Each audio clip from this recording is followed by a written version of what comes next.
by Dr. Starzl.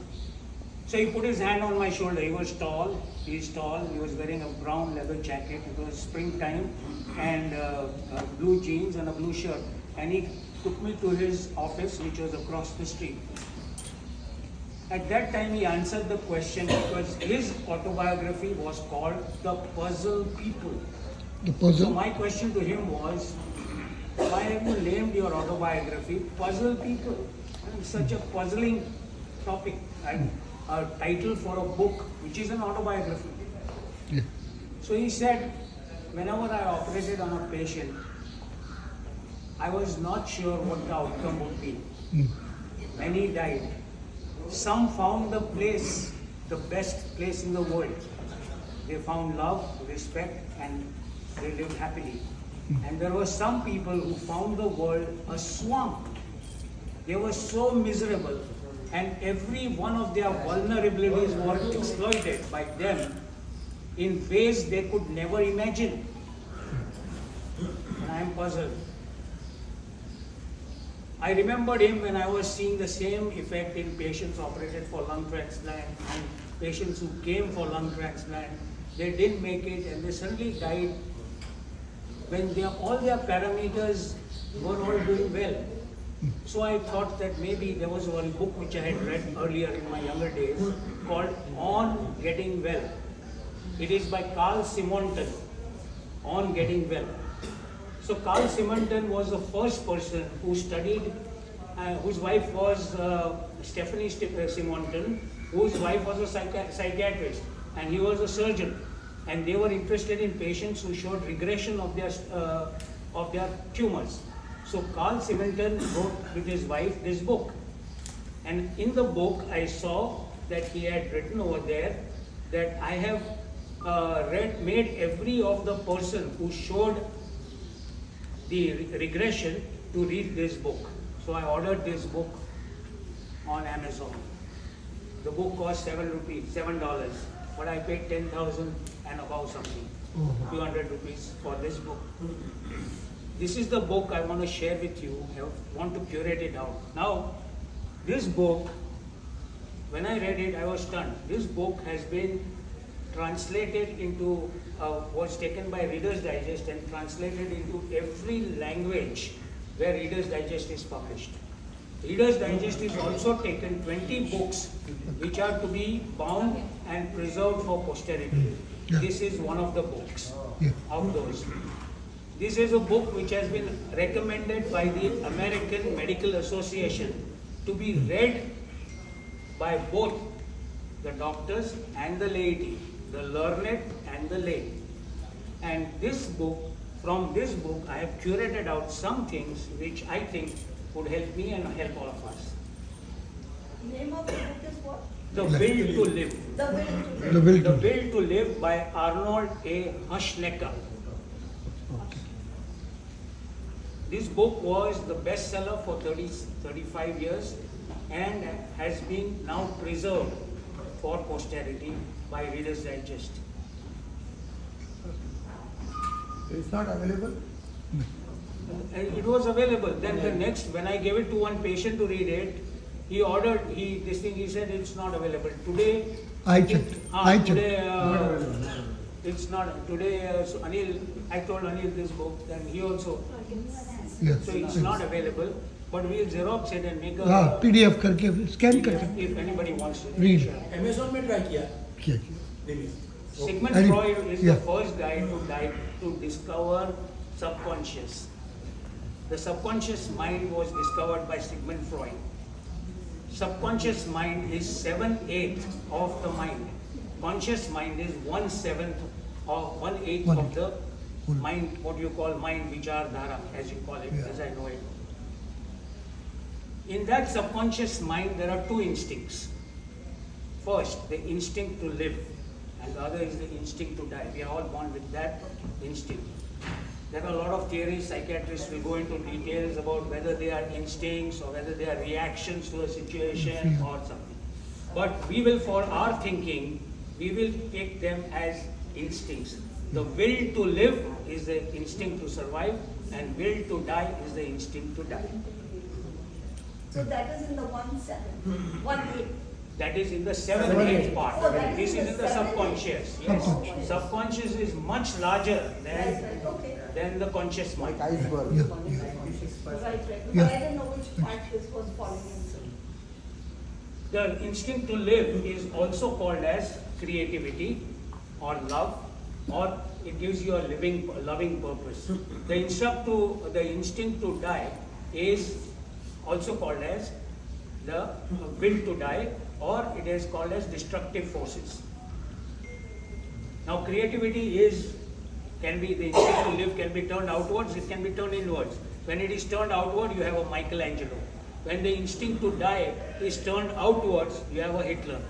When the instinct to turn inwards, instinct to live is turned inwards, that means creativity is turned inwards, you have a loving purpose, like Gandhi, or like Buddha, or Jesus, you know.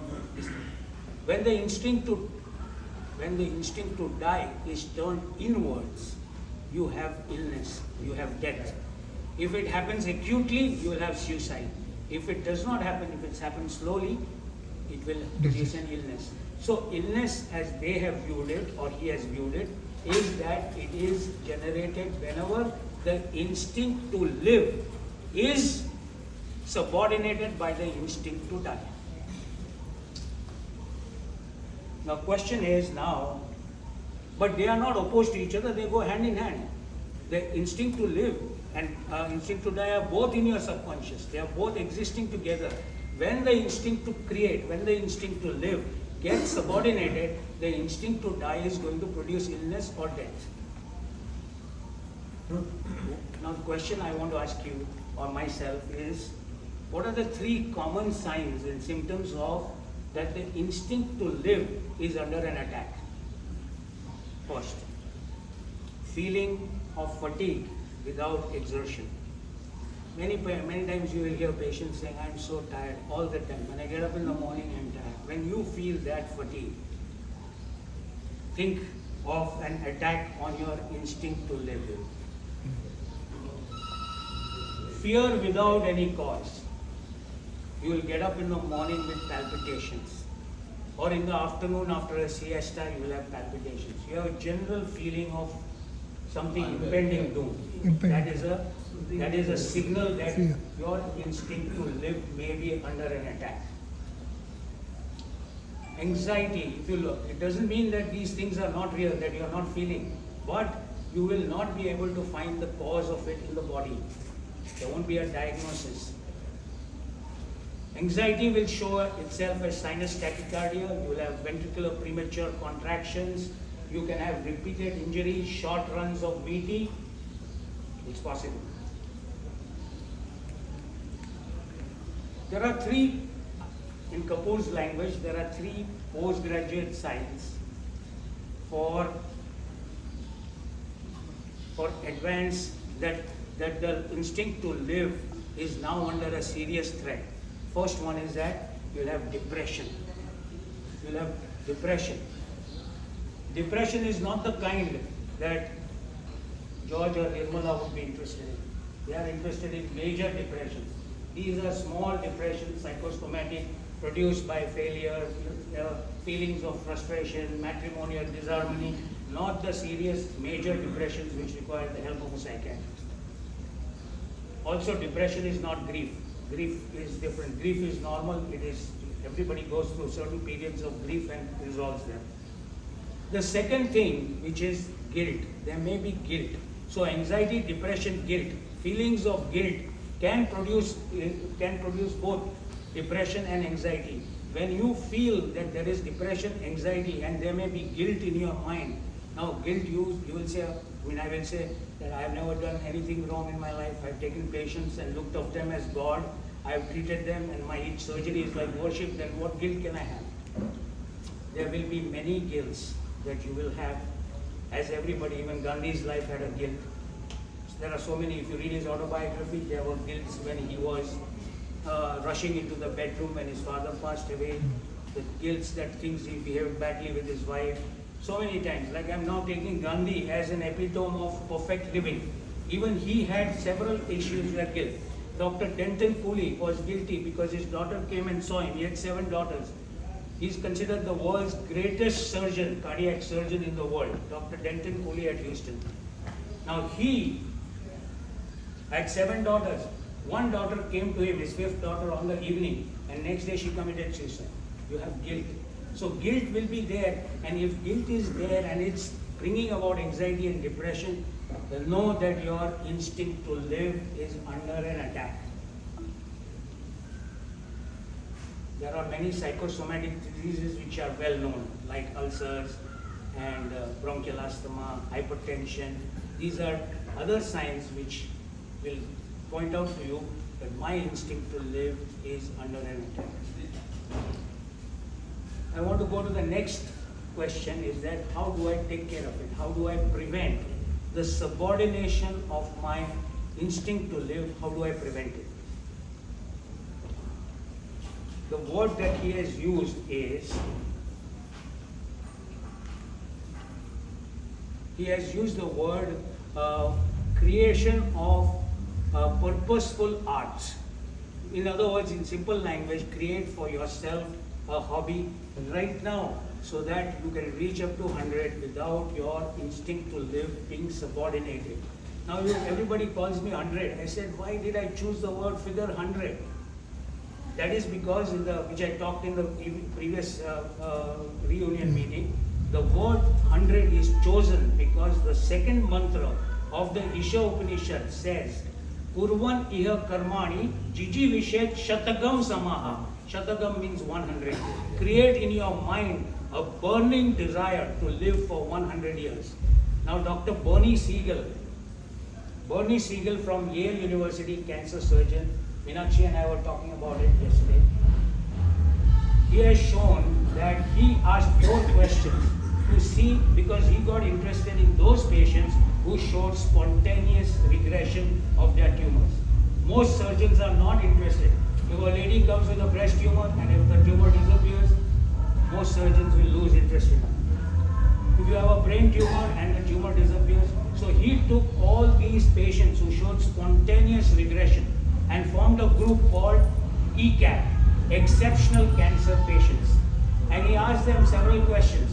One of the questions he asked them was, do you want to live to be 100 years? And when he got an answer, an unconditional yes, he found that that correlated with spontaneous regression. So that is the scientific data which is there, which is an evidence that what the Rishi had written 10,000 years before Christ was valid. Therefore I chose the figure 100. Because if you choose 100, that is, if you can say unconditionally that I'm going to live for 100 years, then your instinct to live cannot be subordinated to the instinct to die.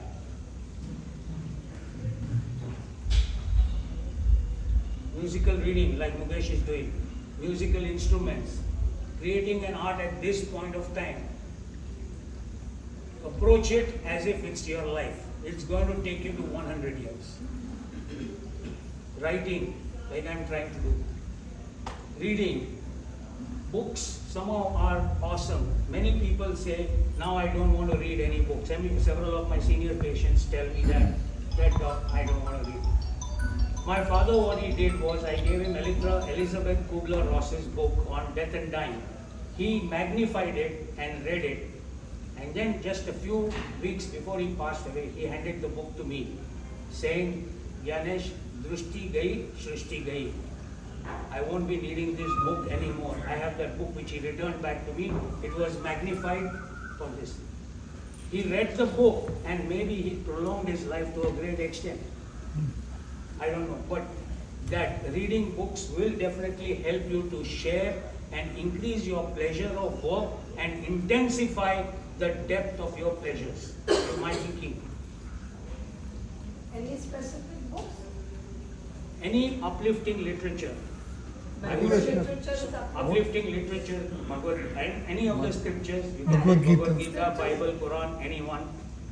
These are all uplifting. You can read any uplifting literature, like one of my favorite is Mortimer J. Adler. Mortimer J. Adler. He is a philosopher, one of the recent philosophers from USA. What about scientific literature? Is that uplifting? Yeah, scientific literature, but the philosophy of science. If you're going into cell pathology, of course you are learning about it, and your paradigm, if that is Ishwar, yes.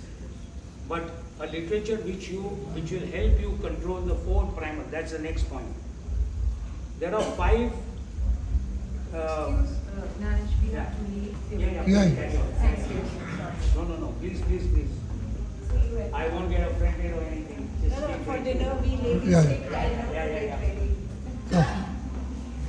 There are 4 fundamental elementary, and that's the next point that you have to eliminate from them. They are hate, love and hate go together, fear, guilt, envy, and vengeance, and the last is pride. These are the fundamental forces we have to delete. Lodging them in your mind will definitely subordinate your instinct to live to instinct to die. Can you repeat them again? Yeah, repeat. I'll repeat them. First, love and hate. So love and hate. Love is good, hate is not good. Fear. Then guilt. Second one, then is envy. Vengeance. Jealousy. These are fundamental enemies, and these, if you lodge them in your mind, so my suggestion would be that when you get up in the morning and you pray, or you read the scripture, or the Bible, or the Quran, whatever you read, you have to pray that these people, these 7 guys, have to get out of my mind. So Krishna in the 15th chapter says, Smriti Jnana Apohanam Cha. I am Smriti, memory, Jnana, knowledge, and Apohanam. Apohanam means forgetfulness. I am forgetfulness. You have to forget the injuries that are done to you. Forget the injustices that are done to you. Forget the envy. Forget the animosity, the vengeance. You have to get it out. Jain Dharma would agree with the same thing, I'm sure. Can you repeat this 5 minutes again? First, love, hate. Then, fear. How I imagine is this. I put one heart up and one heart down. So, love and hate. Then I make a small pedestal. I write fear in that. Then I make one this and I write G. So that is guilt. And I go over here with this edge I make E. So that is envy. And then I make 2 points like this. V is vengeance and V is pride. Okay. This is how I remember it. Yeah. We can remember it easily. Right. So these are the fundamental Yeah. forces which you have to delete from your mind.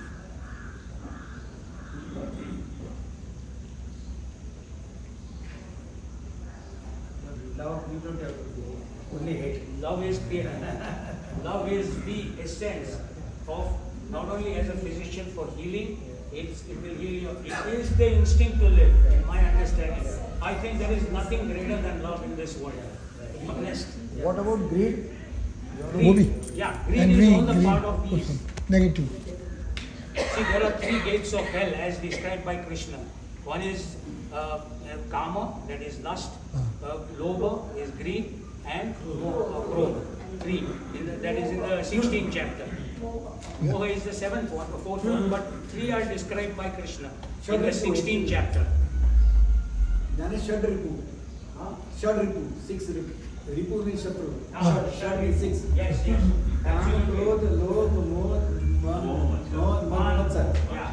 So these are, whatever way you remember it, Amanitvam, Adamnitvam, Ahimsa, Chanti, there are 20 years mentioned in the 13th chapter. Amanitvam, Adamnitvam, Ahimsa, Chanti, Arjavam, Acharya, Upasanam, Saucham. I don't want to show my erudition, but these are the 7 to 11 verses of the 13th chapter. He mentions 20. Yeah. But these are 3 mentioned in as gates to hell. So I have told you the first point about creating an art, music, writing, reading, cycling, walking, physical activity, yoga, absolutely. Yoga, hiking. Some people create mountaineering. There start late in their life. Gardening, Gardening, absolutely. dancing. Dancing, Yes. absolutely. Any skill. So the three words they have summarized is interest in your environment, in your subjects which will uplift your work, increase the pleasure of your work by acquiring those skills, and the pleasure, intensify the pleasure of your leisure. These are the words that Dr. Arnold Schoenberg has used. Love, I've told you, it is the word spoken with compassion, with understanding and reassurance. Love is to give. In my understanding, love is to give. You want to give physically, you want to give emotionally, you want to give intellectually and spiritually. Love is giving with compassion and with understanding and with reassurance. In the 17th chapter, he discusses what is the discipline of speech and all that he has described, Thacker of speech. Life is a series of problems. Correct? All of us know that. It's one series after another. It's like you are in a critical care medicine room. Every time there is some problem or the other with your patient, some problem or the other is there in your life. At every point in time, either in work, relationship, family, somewhere, there will be a problem. There are two responses which we are taught, the fight and the flight. There is a third one. If you take the first thing to do is to take a decision that you are going to meet head on. For that, I have found a quotation from Shakespeare. I love this quotation. He says, take up arms against the sea of troubles, and by opposing them, end them. Shakespeare. He says that. So I think that life, you have to take a decision. The decision may be either to fight the problem or to flee from the problem, but not escape. That's different. You take a logical decision, a well-considered decision that I don't want to get into this fight. Like Benjamin Franklin came from this thing. There was a lot of controversy when he came back from France. They said he has sold America to the Europeans. But Benjamin Franklin, there was so much chaos against him in the press. What did Benjamin Franklin do? He decided to keep quiet. Silence. It was a considered decision. Later on he says, I never regret taking that decision. So, flight can be a considered decision for handling your problem. But taking no decision is accepting a situation which is constricting you, which is where you feel trapped. And if you feel trapped in any situation, this will find its outlet into illness. This will definitely threaten the will to survive. So feeling trapped, you will see so many times women suddenly commit suicide. It is not sudden. Is it same as claustrophobia? Feeling trapped means neither finding a solution. Now, for example, a lady may be in a marriage situation. She is not able to get along with the husband. But it is written in her parents has written a sentence that divorce is absolute no. I'm not saying divorce is a solution for every disharmony in that marriage. There are going to be hundreds of disharmonies because two people are different. But when you come to the conclusion that this is your feeling completely trapped, like so many of my patients have gone and they were, every time she is going home, she is weeping. Now this goes on for years, but she didn't take a divorce. When she took a divorce finally, this is in USA, when she took a divorce, she began a new life. So feeling trapped is one of the situations which will lead to illnesses. And if you take the history, one question I always ask all patients is, when you are talking to a patient, take this history.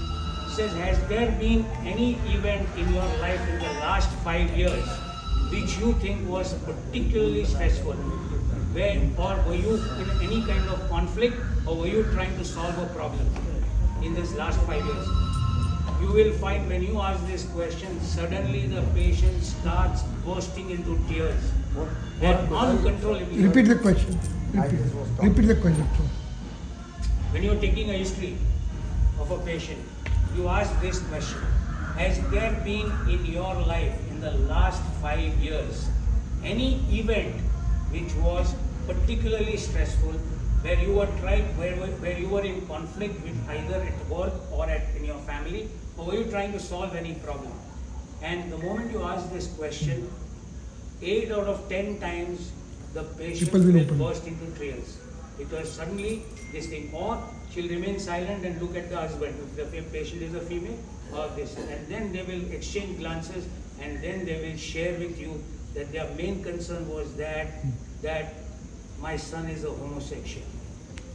This is a very famous lawyer who came to my clinic for bronchiectasis, and he wanted surgery, and the bronchiectasis was restricted to one segment of the right middle lobe. I asked him this question. He was not willing to answer. He kept silent for a long time. I also decided to wait for at least 8 seconds of silence.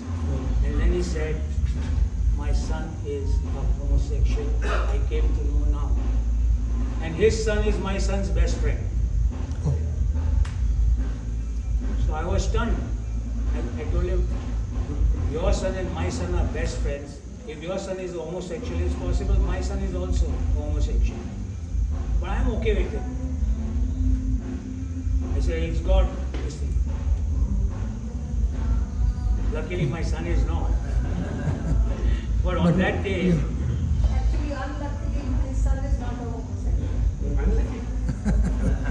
so good is it if he's a... I would love a homosexual son, honest to God. I have many homosexual friends. No, They your are wonderful. They're wonderful. for that, I fail to understand why. I work with a lot of homosexual people, the hardest working, the most Genuine. honest and creative. And genuine. The associate dean of the University of Iowa is a homosexual. I didn't realize, I admired her so much. I even went and I told her I love her. Much later I found out. But so everybody that I have really, really admired, I found out is a homosexual. Oh God. I That's our And experience. they're so positive and so I have to say that, basically it should not fortunately, my matter. children are not. It should not matter. I never wish that. But to support or part of it, I've seen the lesbian girls. They are extremely nice, lovely, decent person, no hatred at all. So that is the I've seen. Although I would not want that to my children. Fortunately, they are not. But they are extremely, I don't know about men, but the girls have come with them, they are most decent people to become. Just No, if you look at my friend, my son's friend, There is some controversy going on regarding the Supreme Court judge who is a homosexual. Oh, should we I think Supreme Court judge. ask our children? We had what is that? We ask our children, are you homosexual? yeah, you can ask, do you like a boy or a girl? Yes. You know, Should be a part of the standard. can we keep it? Can we keep it for question answer after the? Or we stick to the topic first. So the point Yeah, is, guys,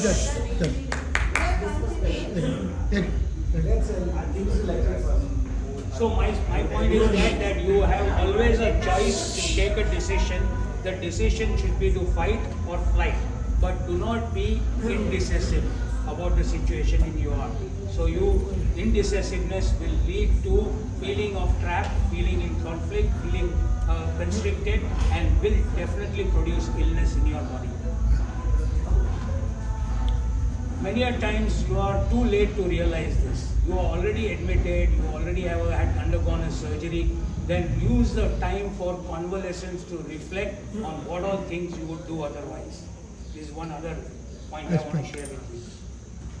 Now I have written the next point is debate in the subconscious.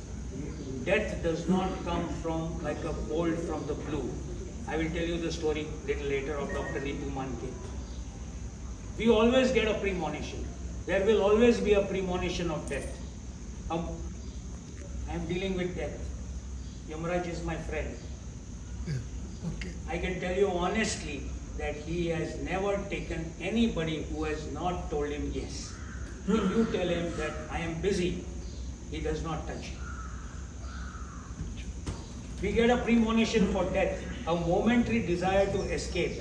At that time, the mentally alluring picture of somebody whom you love, like your mother or father who has passed away, that will become very attractive to you and may tell to you and initiate a debate. What will be the will appeal to your reason, appeal to your thinking. It will say, eventually everybody has to go. Why are you stretching this struggle further? Money and fame have disappeared. You lost them, you got them, you lost them. They are ephemeral. They are temporary. They will go away. Let's quit. This is what your intellect will tell your mind. And that is the time you have to say, I'm busy. I have a mission. I want to make a change in this country. In this world. Absolutely. So I've written over here, Yamraj does not touch anyone who has told him that he is busy. So my suggestion is this, that let us not become battle weary. We should not get tired of life. We should learn to inject enjoyment and pleasure in the struggle and the outcomes of the struggle. This is what we have to do and train our mind to do that. We must not withdraw. Let us not withdraw. Let us not yearn for peace, which is more alluring than the struggle. The joy of peace, you should not, I'm not saying you should not be peaceful in your life, but it should not be that you find a situation where you are feeling trapped and you want to choose peace instead of the joy of struggle and the enjoyment that comes after winning the struggle. That should not be your choice. I have told you about the elementary What should forces. not be the choice? Say it Of again. buying See, when you are I am trapped in a situation. I cannot leave the job, I cannot leave the husband, or I cannot leave the wife, and I am feeling trapped every day. So I decide not to do anything. If I decide not to do anything, I am going to get ill. I get a series of illnesses. Then my mother who has passed away, my friends who have passed away, Sharat Sagde, all these pictures will come in my mind. And I am going to say, Chodiya. बहुत मेहनत किया, बहुत काम किया, अभी मैं जाऊंगा. And the pictures of Sharat smiling at me may be alluring to me, and he may say, "Hey, Jnanesh, छोड़ यार, आजा तो आजा." तभी शरद को बोलना, दोस्त मिलूंगा लेकिन 100 years के बाद. That is what I mean. So don't choose for peace instead of the enjoyment of struggle of your life. Continue the struggle. Basically, the never, struggle is within you. not to give up, not to give up. Not to give Never up. In give up. simple language, not to give up. Not to give up. Correct. Not to give up, but to continue the struggle and to put your focus on acquiring the skills. Maybe not as a gynecologist, and not as a fetal gynecologist. You focus on your skills in maybe singing or reading, or you say, I want to study Shah Rukh Khan's whole literature, all his movies, or Amitabh Bachchan, or Tom Cruise. You choose whatever. My point is that you commit your mind to a project. So if you're thinking of something else, Jnanesh, how do you concentrate on solving your problem? Yeah, analytically, like you do for all problems. No, when you concentrate on something else, When you- for example, when you said your hobbies or whatever, how do you concentrate on solving your problem? Clutter comes down and you No, you concentrate like you solve your problems. Now, for example, your son is not a homosexual and this patient has come and you are now suspecting whether your son is homosexual or not. Like this is a problem, right? I talked to the patient. The patient said that my son is homosexual. I told him your son and my son are best friends. Now I have a problem in my mind. When I go and talk to my wife, she says, you always think like that. You always think about it. Yeah. Abnormal thinking. Then, You are always skewed in your thinking. You always say, Negative thinking, negative thinking. now that causes matrimonial another problem. So what I did was I took my son for coffee and I asked him, son, do you like a boy or a girl? He said, Dad. I said, what about that picture I saw with you and Varun? He said, Dad, he is my friend. And like that he said. okay, Probably sorry. sorry. Because I was apprehensive that my son is homosexual. Though if he was, I am okay. It's okay. On an emotional level, I'm okay with it. Similarly, you have so many other problems. Now, I give you a problem which is existing in my life. Our building does not have an OC. Let's go ahead and then Yeah. questions. You understood, no? Let complete, then we'll have questions. Okay. I want to end this by telling you a story which will lock in all the principles. The story is about a very famous surgeon of Bombay, a cardiac surgeon. Probably all of you know him. His name is Dr. Nitu Manke. Doctor what? Dr. Manke. His name is Dr. Nityanand Manke. There is a book written by his wife. His wife was a cardiac anesthesiologist and he was a cardiac surgeon. That Marke who died, very young. There were two very famous surgeons in Bombay when I finished my MCH. Bhattacharya and Manke. I was on Dr. Bhattacharya's service and Dr. Manke and I used to meet very frequently because I used to see Bhattacharya's patient and then I used to go home from Bridge Candy Hospital and Manke used to finish his consulting at Whitehall, go and see his patient and then he also used to go home. So invariably at around 9:30, 10 at night at Bridge Candy Hospital, Manke and I were taking rounds together. I was seeing Bhattacharya's patient and he was seeing his patient. We became friends. When I came back from United States after finishing my experience, I met him. He said, Jnanesh, all you need is 3 cardiologists as friends. Then you won't have any work. I'm saying all this to show that we had a bond. Every time we met in the cath lab, he would give me 1 or 2 suggestions. Now his practice was increasing. He is the guy who operated on Balasaheb Thacker. After that, he was sky high with that surgeon. Money was pouring in from everywhere. He had a waiting list. Every day he was doing 7 to 8 operations, coronary bypass. Now it so happened that Balasaheb Thacker gave him a place, a huge property, which is now Kokila Bale, Dhirubhai Ambani Hospital. That was originally Manke Heart Foundation. So he started building that. Now the amount of resources, he wanted the hospital to be named after him. Balasaheb Thacker told him that your project is 500 crores, I am willing to give you that money. You name the hospital after me. Manke said, no, I want the hospital to be named after me.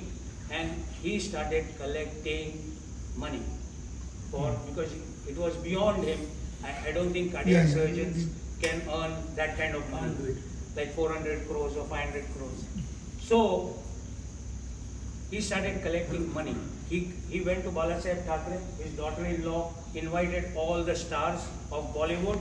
I'm sure you must be aware of that. The money was collected, it was poured into it, but nothing happened. The building did not. In the meantime, number 3 surgeon, Dr. Ramakant Panda, he also acquired a land. He got together With cardiologists. Asian Cardiac Institute. Asian Cardiac Institute, he started building it. He finished the project before Manke could even complete it. One day, 7 patients in Lilavati Hospital died, all operated by Manke in one day. CABGs. Because now his mind was distracted. You can't be talking about how many theaters you want and where you're doing and the architecture of the hospital and then go in and take in a patient and go and operate upon him. 7 patients died. Manke's practice started going downwards. Focus went. Focus went from a cardiac surgeon of top skills, brilliant trained in University of Alabama. He had reduced himself to be a fundraiser. I know because many of my you also know that. Yeah. So 7 patients died. His practice started going. I met him one day in the cath lab. I asked him, Dr. Manke, how is your hospital coming? Now when I used to ask him this question, he would say, Jnanesh, I'm going to have 20 theaters. There's going to be a helipad and there will be 400 beds in that. There is a huge compound and it is going to be the best hospital in the country. This was his tone and talk.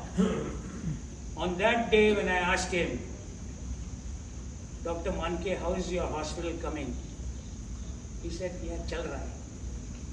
It didn't sound like Dr. Manke. one day, few days later, he was leaving his clinic, he got a chest pain, he drove to Hinduja hospital, he defibrillated, he arrested and died. He called Bhattacharya, but Bhattacharya said if he defibrillated and has received CPR, I cannot do a revascularization until he wakes up. Did not do the revascularization, he died.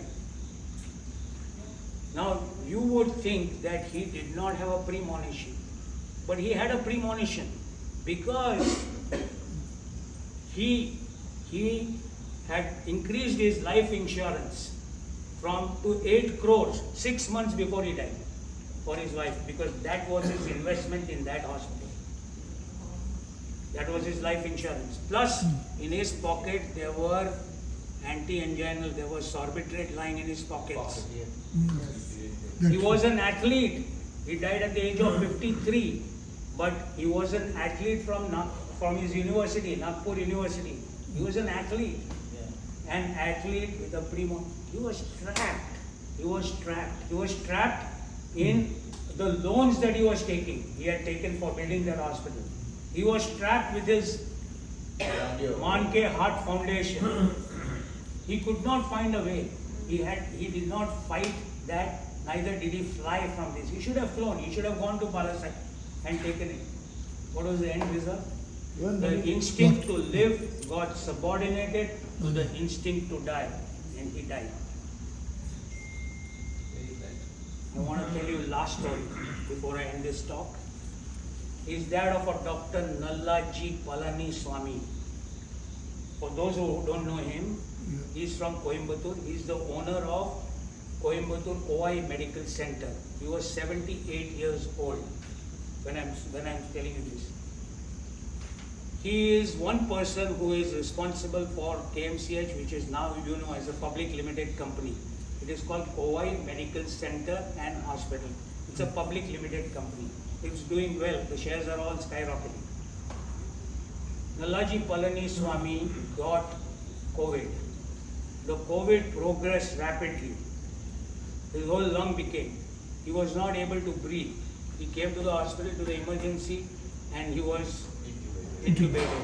After 8 to 9 hours of intubation, we thought that he is not going to make it because he's 78 years old.